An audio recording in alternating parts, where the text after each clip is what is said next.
Le gouvernement n'a fait censurer aucune chanson et le gouvernement n'a pas les prérogatives pour demander la censure d'une quelconque chanson d'aucune manière. Nous nous tenons à l'exercice de la liberté d'expression sous réserve de la loi. C'est des chansons qui sont sorties et j'ai eu l'occasion de m'exprimer sur le contenu.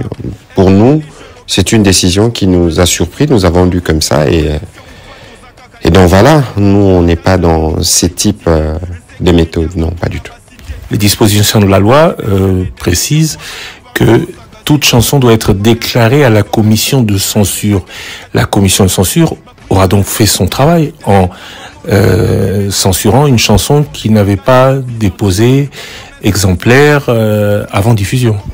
Alors, cette question, il faut la poser à la commission de censure. Moi, je réponds à cette question parce que j'ai vu des réactions des gens qui nous lient directement. La commission de censure est un service qui dépend du ministère de la Justice, j'en conviens, mais c'est un organe autonome qui agit suivant ses prescrits. Et ici, il faut faire la démarcation entre moi, porte-parole du gouvernement, ça veut dire que le gouvernement ne s'est pas réuni, on a décidé, voilà, d'annoncer une mesure comme celle-là, sinon moi, le porte-parole, j'aurais pris la parole pour dire.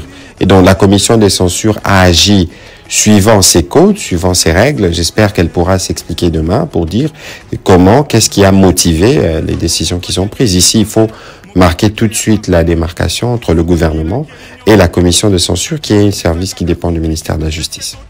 Aujourd'hui, doit-on parler d'application des dispositions de la loi ou d'une décision qui aide les autorités à censurer cette chanson? Mais quel intérêt nous avons à censurer cette chanson? C'est une expression de ras-le-bol des jeunes. J'ai eu l'occasion de m'exprimer déjà à ces sujets. Nous, en tant que gouvernement, nous sommes interpellés par les contenus de cette chanson.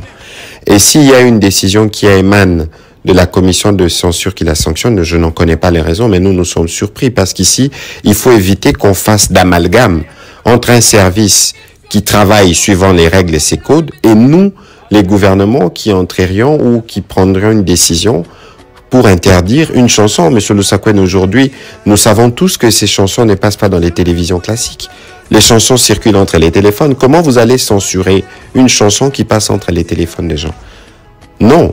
Et puis nous ne sommes plus à une époque où des initiatives de ce genre doivent être perçues comme des menaces parce que nous pensons que la liberté d'expression est quelque chose de fondamental dans la démocratie que nous prenons. Même si cette chanson porte une charge contre nous, c'est pas contre nous en tant qu'individus, mais c'est pour nous en tant que gouvernement incarnant l'État d'une jeunesse qui va avoir des réponses. Nous, ça nous motive, nous allons faire notre part pour nous assurer que nous donnons assez d'espace et l'attention nécessaire aux problèmes des jeunes. Et donc ici, il faut qu'il n'y ait pas d'amalgame. Il n'y ait pas d'amalgame entre une décision qui a été prise par un organe qui est habitué de statuer sur ces sujets. Je ne suis pas maître dans les règles qui conduisent à la censure ou pas, mais nous ici, nous avons discuté de l'œuvre musicale et de son contenu, et nous avons donc estimé que c'était une interpellation qui va nous motiver à faire davantage pour notre population. Pour le reste, nous ne voulons pas verser dans la nostalgie, nous ne voulons pas que notre gouvernement rappelle les pratiques qui ont été bannies il y a quelques mois parce que nous croyons que la liberté d'expression est un droit qui est garanti et que nous devons protéger sous bien sûr réserve de lois et des règles de la République. Justement, en parlant des règles, la règle est claire. Est-ce qu'aujourd'hui, autre temps, autre mœurs selon ce que vous dites, vous n'êtes pas en train de profiter de ces lois pour être différent de ceux qui faisaient la même chose hier? Nous ne pouvons pas profiter de la loi pour faire ces choses. Finalement, on va rester dans un cercle vicieux. Lorsque nous, on parle de changement de narratif, on ne parle pas de changement de narratif simplement parce qu'il faut avoir un slogan. On parle de changement de narratif parce qu'il faut changer, y compris la manière d'appréhender certaines choses, surtout quand on vous critique. Et donc aujourd'hui, si la population est excédée par la situation de misère et qu'elle estime qu'elle a le droit de s'exprimer, il faut la laisser s'exprimer parce que je crois que ça procède à une forme de défoulement et d'interpellation.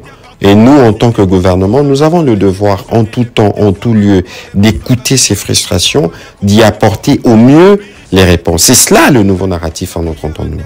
Cette chanson donc ne gêne personne. Mais qui elle devrait gêner? le président de la République, les institutions, le gouvernement. Ninito Salité, c'est pour cette seule chanson une interpellation des autorités. Mais vous savez que si moi j'étais producteur de cette chanson, je serais très heureux parce que ça fait l'objet de toutes les conversations. L'objectif est atteint.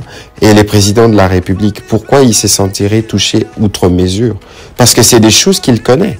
C'est des choses que nous connaissons, nous côtoyons la misère au quotidien. C'est pour ça que nous travaillons d'arrache-pied pour y apporter des réponses. Et donc aujourd'hui, malheureusement, cet incident, quelles que soient les bonnes raisons qui peuvent avoir motivé ces décisions de la commission de censure, rappelle une certaine époque. C'est vraiment dommage. Mais moi, ministre de la Communication, ou le Premier ministre ou le Président de la République, nous ne nous sentons pas personnellement visés par ce qui est dit là-bas. Nous nous sentons visés parce que nous incarnons l'État. Ça aurait été Christian Nussakweno, ça aurait été les jeunes eux-mêmes qui chantent. S'ils étaient au gouvernement, ils auraient pu avoir des interpellations de ce type.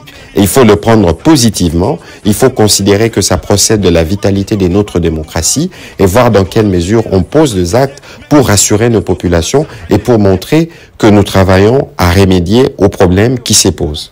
Est-ce que ces chansons resteront longtemps ainsi censurées?